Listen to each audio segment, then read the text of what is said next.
ప్రైజ్లాడండి అందరికీ. ఎలా ఉన్నారు అందరూ? ఈరోజు నేను మీతో ఒక విషయాన్ని షేర్ చేసుకుందామని ఈ వీడియో తీస్తున్నాను. అది ఏంటి అంటే నిన్న మార్నింగ్ కాదు, ఆఫ్టర్నూన్ ఒక వీడియో నేను షేర్ చేశాను అనమాట. షేర్ చేసినప్పుడు ఆ వీడియోకి సంబంధించి కింద కొన్ని కామెంట్స్ పెట్టారనమాట. అది నేను వాళ్ళనైతే సత్యాన్వేషకులు అని చెప్పేసి అంటాను. అంటే సత్యాన్ని అన్వేషించడానికి వాళ్ళ క్వశ్చన్స్ వేశారని నేను అనుకుంటున్నాను. వాళ్ళు హిందువులు అయి ఉండొచ్చు, లేకపోతే సత్యాన్ని అన్వేషించడానికి ఎదురు చూస్తూ ఉన్న వాళ్ళు అయి ఉండొచ్చు. అందుకోసం అని చెప్పేసి వారి కోసం నేను వారు ఒకరైతే ఒక 10 క్వశ్చన్స్ వేశారు, ఇంకొకరైతే ఒక 8 క్వశ్చన్స్ వేశారనమాట. వాటిలో నేను కొన్ని వాటికి నా టైంని బట్టి నేను షేర్ చేసుకుందాము అనుకుంటున్నాను. దేవుడిచ్చిన జ్ఞానంను బట్టి, నాకు కలిగిన దేవుడి జ్ఞానమును బట్టి నేను కొన్ని విషయాలు వారితో షేర్ చేసుకుందామని ఈ వీడియో నేను తీస్తున్నాను అనమాట. అందులో మొట్టమొదటిగా, దేవుడు ప్రేమగలవాడైతే ఎందుకు బాధలను అనుమతిస్తాడు? దేవుడు ప్రేమ కలిగిన వాడు అయితే మనకు వచ్చే బాధలు ఎందుకు వస్తున్నాయి, ఆ బాధల్ని దేవుడు ఎందుకు అనుమతిస్తున్నాడు అని చెప్పేసి ఒక బ్రదర్ అడిగారనమాట. దానికి నేను సమాధానంగా ఏం చెప్తానంటే, దేవుడు మనకి బాధల్ని అనుమతించడు. ఆయనకి మనం బాధలు పడడము, బాధపడితే ఆయన సంతోషపడే దేవుడు కాదు. ఎందుకనంటే ఆయన పేరులోనే ఉంది ప్రేమ స్వరూపి అని. ఆయన ప్రేమ కలిగిన వాడు. మరి మనకి ఎందుకు ఈ బాధలు వస్తున్నాయి, ఎందుకు ఈ బాధలు కలుగుతున్నాయి అని అంటే, అవి మనం చేసే పనులను బట్టి, మనం చేసే కార్యాలను బట్టి దేవుడి మనకి ఆ బాధలు వస్తూ ఉన్నాయి అన్నమాట. అంటే ఒక ఎగ్జాంపుల్ నేను మీతో చెప్తాను. ఏంటి అని అంటే, దేవుడు మనకి మామూలుగా ఫస్ట్ మనల్ని ఒక మనిషిలాగా తయారు చేశాడు. అంటే మనిషికి స్వేచ్ఛని ఇచ్చాడు. ఒక రోబోలాగా తయారు చేయలేదు. మనకి ఒక స్వేచ్ఛ, స్వతంత్రము అన్న వాటిని మనకి దేవుడు ఇచ్చాడు. మనం ఏది చేసినా దేవుడు ఏమనడు. ఎందుకనంటే మనల్ని ఒక రోబోలాగా తయారు చేయలేదు. ఆయన మనల్ని ఒక స్వేచ్ఛ, స్వతంత్రాలు కలిగినటువంటి ఒక మనుషులుగా మనల్ని తయారు చేశాడనమాట. నువ్వు ఇది ఎందుకు చేస్తున్నావు, అది ఎందుకు చేస్తున్నావు అని చెప్పేసి ఆయన ఖండించే దేవుడు కాదు. ఆయన ప్రేమ స్వరూపి. అయితే దేవుడు మనకి ఫస్ట్ ఏం చెప్తాడు అని అంటే, మొట్టమొదటిగా దేవుడు మనకి ఏం చెప్పాడు అని అంటే, బైబిల్ గ్రంథం 1వ అధ్యాయంలో కూడా, మీరు ఈ పండ్లన్నీ హ్యాపీగా తినొచ్చు, అయితే ఈ ఒక్క పండుని మాత్రం మీరు తినకూడదు అని చెప్పేసి దేవుడు వాగ్దానం ఇస్తాడు, ఆజ్ఞ ఇస్తాడు. ఆ ఆజ్ఞని మీరు ఏం చేస్తారంటే పాపంలో పడిపోతారు. అలానే మనం కూడా దేవుడు మనకి మీరు ఇది చెయ్యొద్దు, ఇది చేయడం ద్వారా మీకు ఇలా కలుగుతుంది అని చెప్పేసి మనకి ముందుగానే చెప్తాడు. కానీ మనం ఏం చేస్తామంటే, ఏదైతే చెయ్యొద్దు అని చెప్తామో వాటిని మనం చేయడం ద్వారా మనకి బాధలు అనుమతించబడతాయి అన్నమాట. ఫర్ ఎగ్జాంపుల్, ఇప్పుడు మద్యం తాగొద్దు, మద్యం తాగితే మీ శరీరం పాడైపోతుంది, మీ శరీరంలో ఉన్న అవయవాలన్నీ పాడైపోయి దాని ద్వారా మీరు మామూలుగా చనిపోవాల్సిన వయసు కన్నా ముందుగానే మీరు చనిపోతారు అని చెప్పేసి చెప్తూ ఉంటారు. కానీ ఏం చేస్తారు, దానికి ప్రలోభపడిపోయి అది వారు ఎన్ని చెప్పినా కూడా అవి మన చెవుల్లోకి వెక్కించుకోకుండా ఏం చేస్తారు, మద్యం తాగడం జరుగుతుంది. తాగినప్పుడు మన శరీరంలో ఉన్న అవయవాలన్నీ పాడైపోవడం, మన శరీరంలో ఉన్న అవయవాలన్నీ కృంచుకుపోవడం ద్వారా మామూలుగా దేవుడు మనకి ఎన్ని సంవత్సరాల ఆయుష్ ఇచ్చాడో ఆ ఆయుష్ కన్నా ముందుగానే చనిపోవడం జరుగుతుంది. అది మద్యం ఫుల్గా తాగి యాక్సిడెంట్ల ద్వారా చనిపోవచ్చు, లేకపోతే వేరే కొట్లాటల ద్వారా చనిపోవచ్చు, లేదా మన అనారోగ్యం క్షీణించిపోయి మన శరీరంలో ఉన్న కాలేయం కానీ, హార్ట్ కానీ ఇట్లా ఏదైనా సరే పాడైపోయి చనిపోవడం జరుగుతుంది. మనం ఎప్పుడు చనిపోవాలి? దేవుడు మనకి ఏ సమయం, ఏ వయసు నిర్ణయించాడో, దాదాపు 80 సంవత్సరములు మనిషి యొక్క, ఇప్పుడు ప్రస్తుత కాలంలో 80 సంవత్సరములు మనిషి యొక్క జీవిత ఆయుష్. కానీ ఆ 80 సంవత్సరంలో కాకుండా ఇంకా ముందుగానే చనిపోతూ ఉన్నారు. ఎందుకనంటే వారి శరీర బలహీనతలకి వాళ్ళు లోనైపోవడం ద్వారా చనిపోతున్నారు.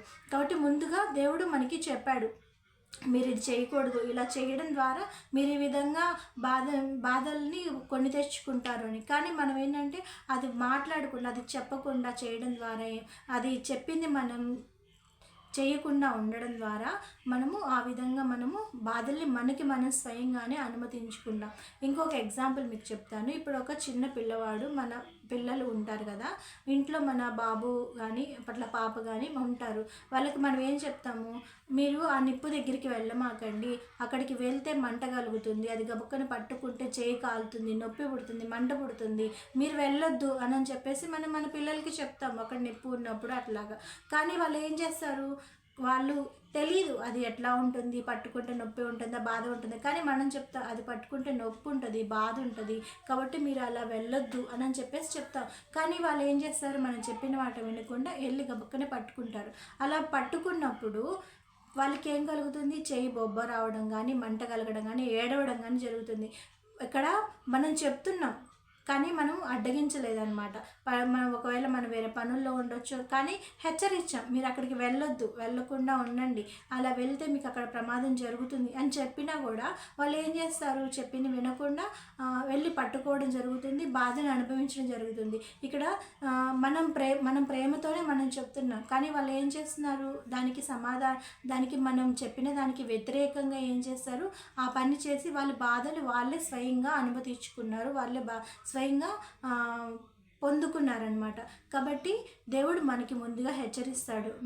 దేవుడు మామూలుగా ఏం చెప్తాడు అని అంటే, మీ శరీరము దేవుని ఆలయమై ఉన్నది, కాబట్టి మీ శరీరాన్ని మీరు పరిశుద్ధంగా పవిత్రంగా ఉంచుకోండి అని చెప్పేసి చెప్తారు. కానీ ఎంతమంది వారి శరీరాన్ని పరిశుద్ధంగా పవిత్రంగా దేవుని ఆలయంగా ఉంచుకుంటున్నారు? ఇప్పుడు మనము మన కళ్ళ ముందు చూసేటటువంటి దేవాలయం గుడిలోనికి వెళ్ళినప్పుడు ఎంత పరిశుద్ధంగా ఎంత పవిత్రంగా వెళ్ళి అక్కడ ఎంత భక్తి శ్రద్ధలతో దేవుణ్ణి ఆరాధిస్తూ దేవునికి పూజించి మళ్ళీ తిరిగి మన ఇంటికి మనం వచ్చేస్తాము కదా. అలానే మన శరీరమే దేవాలయం అని చెప్తున్నాడు దేవుడు.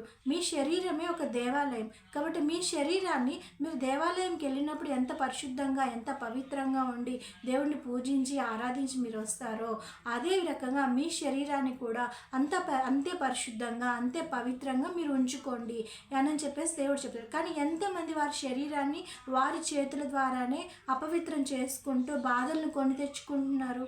కాబట్టి దేవుడు ప్రేమ స్వరూపి, దేవుడు ముందుగానే మనకి చెప్తాడు విషయాలు, కానీ మనం ఏం చేస్తాము అంటే మన చేతుల ద్వారానే మనమే ఆ బాధల్ని మనమే స్వయంగా అనుమతించుకుంటాం అన్నమాట. మామూలుగా ఇంట్లో ఉన్న ఆర్థిక పరిస్థితులు అన్నది ఒక బాధ అయితే, అది మనం కొంచెం ఆలోచిస్తే మనం ఏం చేస్తామంటే, ఎదుటి వాళ్ళు ఆ వస్తువు కొనుక్కున్నారు కాబట్టి మనం కూడా కొనుక్కోవాలి అని అప్పు తెచ్చి మరి కొనుక్కొని దాని ద్వారా ఏమవుతుంది, మనం అప్పు బాధపడుతుంది. అది మనం లేకపోయినా ఇబ్బంది లేదు, మనకి గాలి తిండి సరైన అన్నీ దొరుకుతాయి, కానీ వాళ్ళు ఉన్నారు, వాళ్ళు కొనుక్కున్నారు కాబట్టి వాళ్ళని చూసి మనం కూడా కొనుక్కోవడము, అలా మనకు తగ్గ స్తోమత కాకుండా అంతకు ఎక్కువ మనం పెట్టి చేయడం ద్వారా ఆ బాధలు మనమే అనుమతించుకుంటామన్నమాట. కాబట్టి దేవుడు మనకి ఆ బాధలను అనుమతించడు, మనమే మన స్వయంగా మన ద్వారానే ఈ బాధల్ని మనము అనుమతించగలుగుతాము. నెక్స్ట్ క్వశ్చన్కి మనం ఆన్సర్ చూద్దాము. సెకండ్ క్వశ్చన్ ఏంటి అంటే, యేసు మృతి పొందిన తర్వాత 3వ రోజున నిజంగా పునరుద్ధానం పొందాడా? యేసు మృతి పొందిన తర్వాత నిజంగానే 3వ రోజు లేచాడా? దాని యొక్క చారిత్రక ఆధారాలు ఏంటి అని చెప్పేసి మాట్లాడుతున్నారు.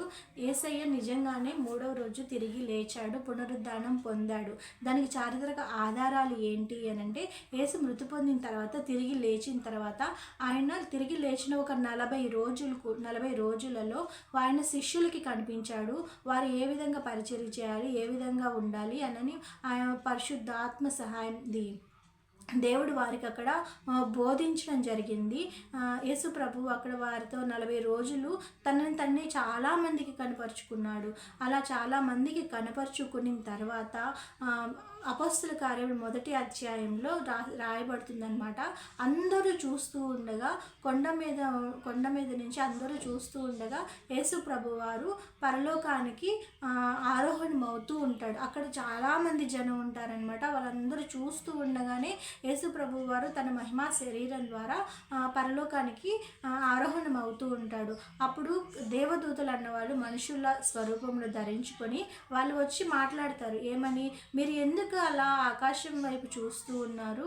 యేసు ప్రభు వారు దేవుని పరలోక రాజ్యంలోనికి ప్రవేశిస్తూ ఉన్నాడు. అతను ఏ విధంగా అయితే పరలోక రాజ్యానికి వెళుతూ ఉన్నాడో అదే విధంగా పరలోకం నుంచి మళ్ళీ తిరిగి భూమి మీదకి వస్తాడు. ఆ విధంగా వచ్చినప్పుడు కూడా మీరు కొంతమంది చూస్తారు అని చెప్పేసి మాట్లాడతారనమాట. ఆ విధంగా పైనుంచి దిగి రావడము, రెండవ రాకడ కూడా ఉంది అని చెప్పేసి అక్కడ ఉన్నటువంటి దేవదూతలు మనుషుల స్వరూపం ధరించుకొని వారు చెప్తారనమాట. ఏ విధంగా మీరైతే చూసారో అదే ప్రకారంగా మళ్ళీ తిరిగి వస్తాడు.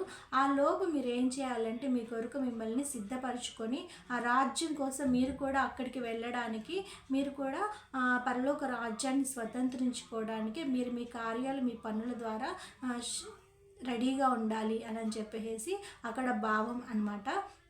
ఈ రెండు ప్రశ్నలకి సమాధానం అయితే దొరికింది అని నేను అనుకుంటున్నాను. మీరైతే ఈ విషయంలో నాకు మళ్ళీ కామెంట్ చేయొచ్చు, సమాధానం దొరికిందా లేదా అన్నది. నేను సరిగ్గా వివరించానా లేదా నాకైతే తెలియదు, కానీ నాకు ఉన్న దేవుడి జ్ఞానంని బట్టి నేనైతే వివరించగలిగాను అనుకుంటున్నాను. దేవుడు ప్రేమ గలవాడు అయితే అతను ఎందుకు బాధలను అనుమతిస్తాడు అని అంటే, దేవుడు అయితే బాధలను అనుమతించడు. ఆ బాధలు కలిగేవి అన్నీ మన స్వయాపరాధం ద్వారా మాత్రమే మనం బాధల్ని అనుభవిస్తున్నాం కానీ దేవుడైతే ఆ బాధలు పడొద్దు అని ముందే మనల్ని హెచ్చరిస్తాడనమాట. ఇది చేయొద్దు, ఇది చేస్తే మీకు బాధ కలుగుతుంది అని. కానీ ఆ మాట వినకుండా మనం ఏం చేస్తామంటే అదే తప్పులు చేస్తాము, అవే చేస్తాం. కాబట్టి ఆ బాధను మనమే అనుభవిస్తాం. అది దేవునికి సంబంధించిన విషయం కాదు. ఎందుకంటే మనల్ని కావాలని మనమే అది చేసుకుంటున్నాం కాబట్టి ఆ బాధలు మనమే స్వయంగా అనుమతించేవి.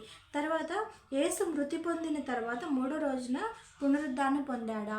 నిజంగా ఆయన పునరుద్ధానం పొందకపోతే, ఒకవేళ ఆయన అందరిలాగే ఇప్పుడు మనుషులందరూ ఏ విధంగా అయితే చనిపోయి సమాధుల్లోనే ఉండిపోయిన రీతిగా యేసు ప్రభు వారు కూడా ఒకవేళ అక్కడే ఉండిపోతే, ఈరోజు యేసుప్రభు వారి గురించి మాట్లాడాల్సిన అవసరం లేదు. అందరిలాగా ఆయన కూడా ఉండిపోతే మనము ఆయన కోసము చనిపోవడానికి కూడా సిద్ధపడాల్సిన అవసరం లేదు. ఎంతోమంది చరిత్రలో మనం చూసినప్పుడు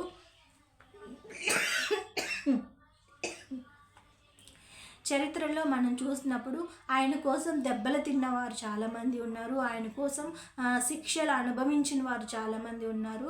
ఆయన కోసము మరణించిన వారు, అది మామూలు మరణం కూడా కాదు. ఏమంటారు అని అంటే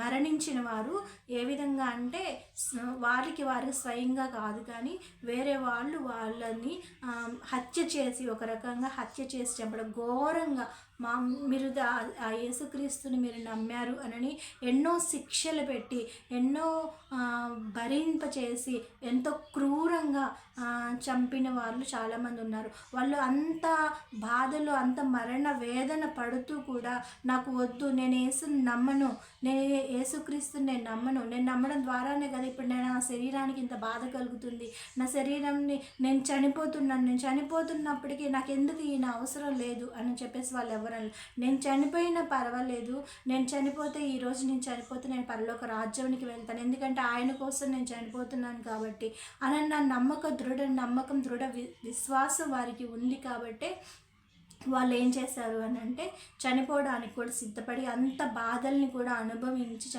చనిపోయారనమాట. పునరుద్ధానం ఉంది కాబట్టి తిరిగి మళ్ళీ దేవుడు 2వ రాకడలో వస్తాడు కాబట్టి అంత నమ్మకం, విశ్వాసంతో వాళ్ళ ప్రాణాలను కూడా త్యాగం చేసి చనిపోయిన వారు చాలామంది చరిత్రలో మనం చూస్తున్నాము. ఇప్పుడు క్రైస్తవులుగా ఉన్నటువంటి వారికేమీ పూల పాన్పు ఉండదు, వాళ్ళకేమీ హ్యాపీ ఎటువంటి బాధలు ఉండవు. కానీ ఎటువంటి బాధలు ఉండవు అని కాదు, క్రైస్తవుడిగా ఎవరైతే యేసుక్రీస్తుని అంగీకరిస్తాడో నిజంగా వారు చావడానికి కూడా నేను సిద్ధము అన్న పరిస్థితిలో ఉన్నప్పుడు మాత్రమే యేసుక్రీస్తుని అనుమతిస్తారు. ఈ కాలంలో చాలామంది వారి రోగాలన్నీ బాగు చేశాడనో, లేకపోతే వారికి ఉన్న అప్పుల బాధలు తీరనియనో, లేకపోతే వారికి శరీర రీతిగా ఈ లోకరీతిగా ఈ పరిస్థితుల నుంచి దేవుడు నన్ను గట్టెక్కించాడు కాబట్టి నేను ఆయన్ని నమ్ముకుంటాను అన్నది సరైనది కాదు. అలా ఉంటే వారు సరైన విశ్వాసులని కూడా, సరైన క్రైస్తవ్యంలో ఉన్నవారు అని కూడా కాదు. ఇప్పుడు ఒక యుద్ధానికి వెళ్ళడానికి ఒక సైనికుడు ఏం చేస్తాడు, యుద్ధానికి వెళ్ళడానికి ఏం చేస్తాడు అంటే, వారు ఒకవేళ ఆ యుద్ధంలో చనిపోయినా పర్వాలేదు అని చెప్పేసి అన్నిటికీ తెగించి అన్నిటికీ సాహసించే ఆ సైనికుడు అనే వ్యక్తి దేశ రక్షణ కోసము సోల్జర్గా వెళ్తాడనమాట, దేశం కోసం. ఎందుకు? అతను చనిపోయినా పర్వాలేదు, నా దేశం బాగుండాలి అన్న రీతిగా. ఆ రకంగానే ఒక క్రైస్తవుడు కూడా, నేను చనిపోయినా పర్వాలేదు, నేను ఈరోజు చనిపోయినా ఈ శరీరం చనిపోతుందేమో కానీ ఈ శరీరంలో దేవుని పెట్టిన ఆత్మ అన్నది చనిపోదు, ఈ ఆత్మ ఖచ్చితంగా దేవుని దగ్గరికి వెళ్తుంది అని చెప్పేసి వాళ్ళు దృఢంగా నమ్ముతారు, విశ్వసిస్తారు. కాబట్టి క్రైస్తవ్యంలోకి వచ్చినటువంటి వారు ఆ విధమైన బలంగా ఉండేది. చాలామంది, మీరు నిజ క్రైస్తవులు ఎవరైనా ఎరిగి ఉన్నప్పుడు లేదా నిజ క్రైస్తవులు మీకు ఎదురైనప్పుడు వారిని మీరు అడిగితే చెప్తారు, నువ్వు దేవుని కోసం చనిపోవడం కూడా సిద్ధంగా ఉన్నావా అంటే, అవును, నేను ఖచ్చితంగా చనిపోవడానికి కూడా సిద్ధంగా ఉన్నాను అనే తీర్మానంతోనే ఉంటారు. ఈ బాధలు, శ్రమలు ఇవన్నీ మన శరీరానికి, మన ఆత్మకి కాదు. మన జీవితంలో రెండు మరణాలు ఉంటాయి, మరణాలు ఉంటాయి, అలానే రెండు జీవితం బ్రతికి ఉండడం అన్నది, పుట్టడం అన్నది ఉంటుంది. ఒకటి శారీరకంగా పుట్టడము, రెండవది ఆత్మీయంగా పుట్టడము. ఒకటి శరీరంగా చనిపోవడము, రెండవది ఆత్మీయంగా చనిపోవడము. అదేంటో చెప్తా. శరీరంగా పుట్టడం అంటే అందరికీ తెలుసు, అందరూ ఏ విధంగా లోకరీతిగా ఏ విధంగా పుడతారో ఆ విధంగా శరీరంగా పుట్టడము. అయితే ఆత్మీయంగా పుట్టడం అంటే ఏంటి అని అంటే, దేవునిలో ఇతనే నా సొంత రక్షకుడు, ఇతనే నా కొరకు నా ప్రాణాల కోసం ఆయన ప్రాణత్యాగం చేశాడు, నా రక్షకుడుగా ఉన్నాడు అని చెప్పేసి, నా పాపములు క్షమించడానికి ఇతను వచ్చాడు అని చెప్పేసి ఎప్పుడైతే దేవుని మీద మన నమ్మకంతో విశ్వాసంతో ఉంటామో ఆ రోజు మనకి రక్షణ కలుగుతుంది. రక్షణ కలగడం అనంటే ఆత్మీయంగా మనం తిరిగి జన్మించడము, దీనినే మారు మనసు అంటారు. మనం తిరిగి జన్మించడం అనమాట. అప్పుడే నిజమైన క్రైస్తవుడు అవుతాడు. క్రైస్తవుల కుటుంబంలో పుట్టినంత మాత్రాన ఒక 100 సంవత్సరముల నుంచి వారి కుటుంబంలో అందరూ క్రైస్తవ్యంనే పాటిస్తూ ఉన్నంత మాత్రాన అతను క్రైస్తవుడు కాదు. క్రైస్తవుడు కుటుంబంలో పుట్టినప్పటికీ అతను ఒక రకంగా లోకరీతిగా ఉన్నటువంటి వ్యక్తి, నాస్తికుడిగా ఉన్నటువంటి వ్యక్తి, సత్యాన్వేషణలో ఉన్నటువంటి వ్యక్తి. ఏ రోజైతే యేసుక్రీస్తు ప్రభు వారిని సొంత రక్షకుడిగా అంగీకరిస్తాడో, అంటే నా పాపముల నిమిత్తమే ఆయన చనిపోవడానికి ఈ లోకానికి వచ్చాడు అని చెప్పేసి ఎప్పుడైతే నమ్ముతారో అప్పుడే ఆయన మళ్ళీ తిరిగి జన్మించాడు. ఇది రెండవ జన్మం అన్నమాట. ఈ విధంగా శరీరంగా జన్మించడం ఒకటి, రెండవది ఆత్మీయంగా జన్మించడం ఒకటి. ప్రతి ఒక్కరూ ఆత్మీయంగా జన్మించడం అన్నది కావాలి. ఇది ఒక క్రైస్తవ్యంలోనే కాదు, ఇతర మతస్థులు అందరిలో కూడా ఆత్మీయ జననం అన్నది రెండవది జరగాలన్నమాట. ఇంకొకటి మరణముల గురించి చెప్పినప్పుడు, శరీర రీతిగా మనం మరణించవచ్చు, శరీర రీతిగా మన బలహీనతల ద్వారా మనం మరణించవచ్చు, కానీ ఆత్మీయ మరణం అన్నది ఉండదు. ఎప్పుడు ఉండదు అని అంటే, మనం ఎప్పుడైతే ఆత్మీయంగా మనము తిరిగి జన్మిస్తామో, యేసుక్రీస్తు ప్రభు వారిలో మనం తిరిగి జన్మిస్తామో మనకి మరణం అన్నది ఉండదు. శరీరీతిగా మనం మరణించవచ్చు, కానీ మన ఆత్మ అన్నది మరణించదనమాట. ఆత్మ ఏమవుతుంది అంటే అనుగ్రహించినటువంటి ఆయన దగ్గరికి వెళ్తుంది ఖచ్చితంగా. ఇప్పుడు మనం పుట్టిన తర్వాతే మనం ఇక్కడ ఉన్నాము అని తెలుసు, కానీ మనం పుట్టకముందు ఎక్కడ ఉన్నాము?